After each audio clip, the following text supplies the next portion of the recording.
Një valë përvoluese të nxehtë vazhdon të mbajë të shtrënguar në darën e saj pjesë të mëdha të Europës, ku autoritetet po lëshojnë paralajmërime për shëndetin mes temperaturave ekstremisht të larta. Spanja jugore është rajoni më i prekur me një rekord të ri nxehtësie, të vendosur në qytetin e El Granados, ku termometri shënoi 46 gradë Celsius. Shërbimi kombëtar i motit thotë se ky muaj i ka të gjithë parametrat për të kthyer në qershorin më të nxehtë të regjistruar ndonjëherë. Paralajmërimet të kuqe për nxehtësi janë në fuqi në disa pjesë të Portugalisë, Italisë dhe Kroacisë, ndërsa paralajmërimet të shumta të verdha mbulojnë zona të Spanjës, Francës, Austrisë, Belgjikës, Bosnjë-Hercegovinës, Hungarisë, Serbisë e Slovenisë.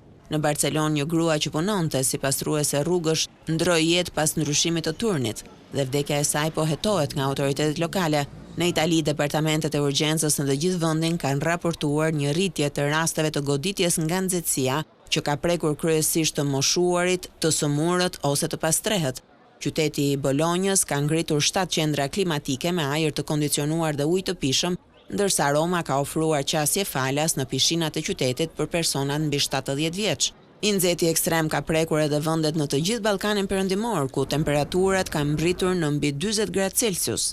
Serbia regjistroi temperaturën e saj më të lartë ndonjëherë që nga fillimi i regjistrimeve në shekullin e 19. Në Sloveni, temperatura më e lartë e qershorit u shënua të shtunën.